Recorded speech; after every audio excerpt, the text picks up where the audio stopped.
Just hours ago, I'd made a choice, and I'd killed 13 mares. It hadn't been my fault, but there was no denying that I was an instigator. And while I didn't feel that I'd been wrong to try and do the right thing, I closed my eyes and watched Clover's head blast apart. We'll worry about that later. I looked at Lacuna for a long moment. Do you know anything about the Steel Rangers? Lacuna huffed, softly, looking sour. The Steel Rangers are a relic. 200 years ago, they were founded by Applejack for the war effort. They were elite shock troops for the Ministry of Wartime Technology. When the bombs fell, they weathered the attack better than the rest of the military and government. They retreated to their bunkers, made their silly oaths, sealed them up, and waited. When they finally crept out of their holes, they found themselves a formidable power. However, their ideology utterly prevents them from assisting others. Why's that?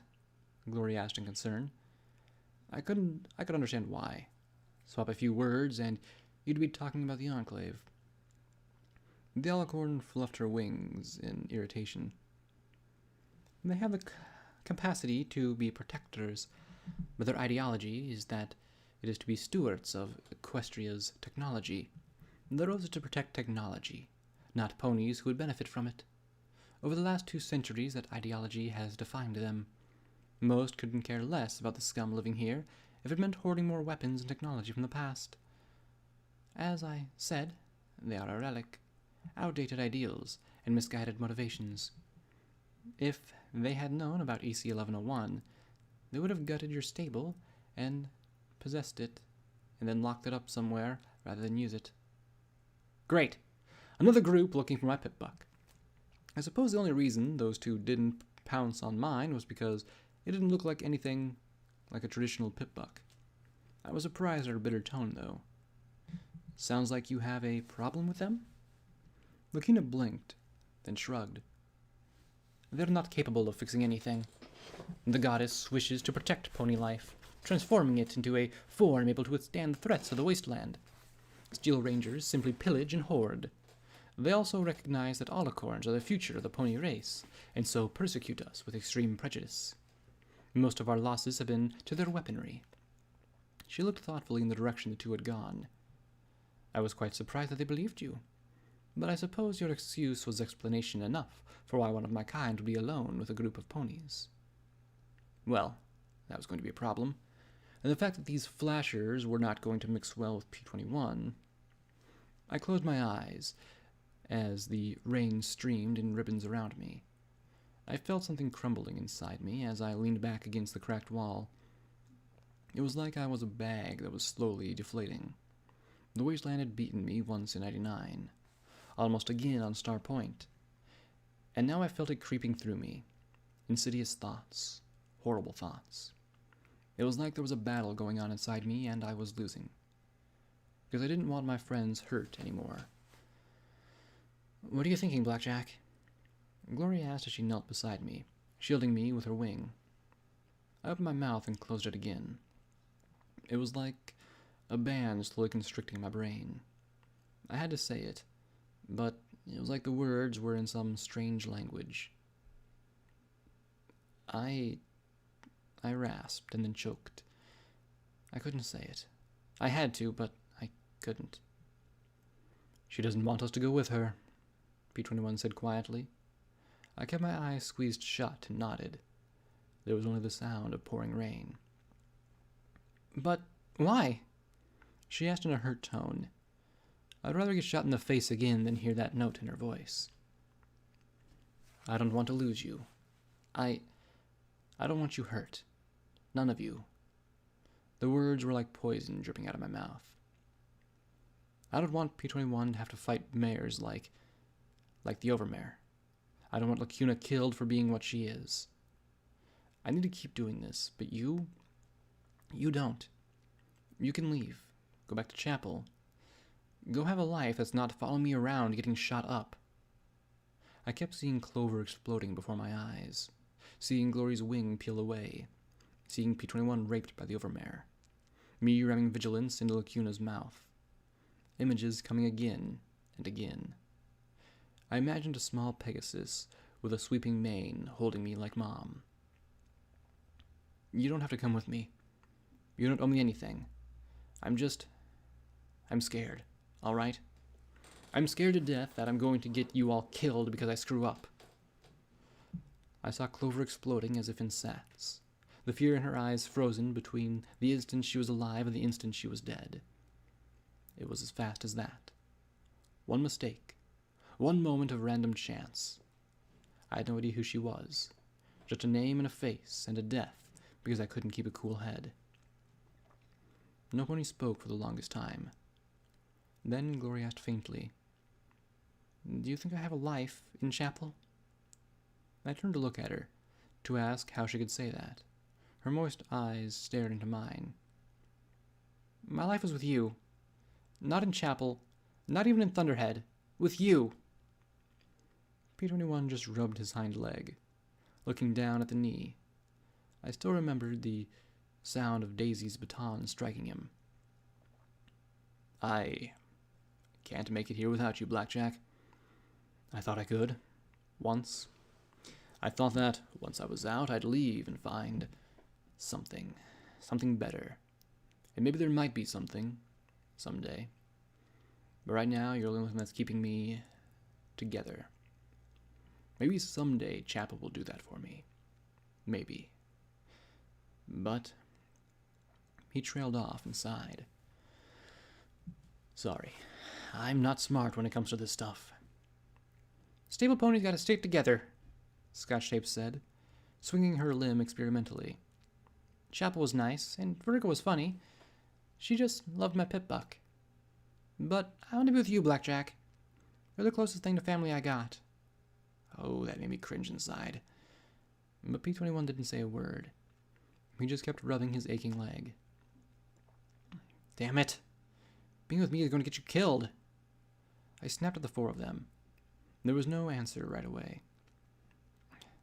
"I don't want you to die for my stupid quest." "There are worse things to die for," P21 said quietly. "Every pony dies eventually.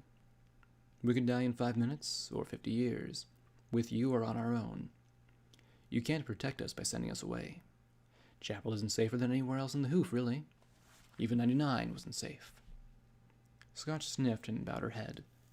The blue buck pressed his lips together and looked away from us. Glory sighed softly. "I know you're scared about losing us, Blackjack. I am too. But I'm more afraid for you. You want to help every pony so much, and you want to help us too. Let us help you, Blackjack. If something bad happens, it happens. But as long as we can, we'll be with you." I could still see their bodies. Lacuna blown to pieces, P21 hanging from that wire, Glory's wing coming off, Scotch Tape lying so terribly still. "All right. Well, let's learn from Fallen Arch. Get a good look at the place and see if we can come up with a real plan that's better than trotting up and saying, 'Hello, I'm security, mind letting us through?' See? I can be taught." Flash Industries had, at one point, been the premier designer of arcane energy matrix devices, specializing in beam and pulse magical weaponry and protective energy fields. It was one of dozens of companies started and supported by the Ministry of Wartime Technology. It was dedicated to giving Equestria a brighter, safer, flashier tomorrow. Tours of the building were every morning and evening, 10 bits per adult, 5 per colt and filly. Foals got in free. I knew that from one of the hundreds of brochures that littered the ruins around the building. Said building was scorched, but the company logo still glowed brightly on the front face.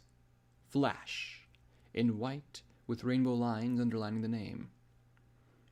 There had once been several other buildings around the main office structure, but they had crumbled away or fallen in on themselves and made a wall of rubble with the old front gate as the only convenient way through. The 10-story headquarters also had rooftop turrets. From the 3rd floor of a gutted office building nearby, I picked out 2 entrances beside the first one. The front entrance had at least a dozen fillies around it, but the second one only had 2 and the third was unguarded. Lacuna had taken a bath in some radioactive sludge we'd found in the office's building basement. And what it was doing there I didn't want to know, to regenerate her injuries. There was something fundamentally disturbing about the way she splashed it all over herself. No pony should have that much fun in magical waste. Once she rejoined us, I pointed out the unguarded door, letting her see the location through my scope. Can you teleport us all to that little side door? The distance is considerable, but I think so. They will likely be upon us quick, however. There wasn't any cover around the back door at all, and we'd be trapped. Fortunately, I'd caught up with 2 ponies who'd be overjoyed to play tag at the front gate.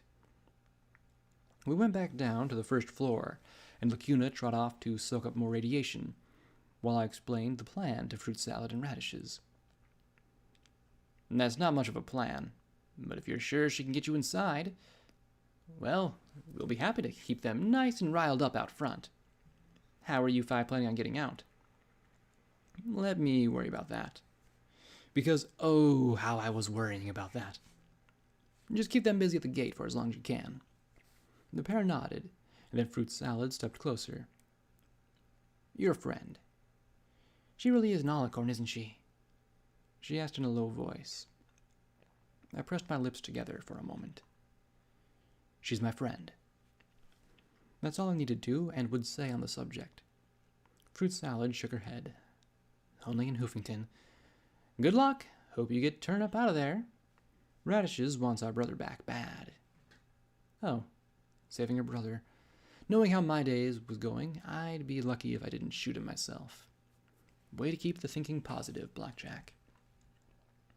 We all gathered together on the 3rd floor, Scotch Tape's Pip-Buck and my own chirping ominously from the radiation coming off of Lacuna. I watched the gate through the scope. Glory was off to the side with Lacuna, asking her some questions about her regeneration. Scotch was just acting nervous as she chewed on the end of her blue mane. It was my fault, P21 said in a hushed voice, with regret, and I slowly turned to look at him.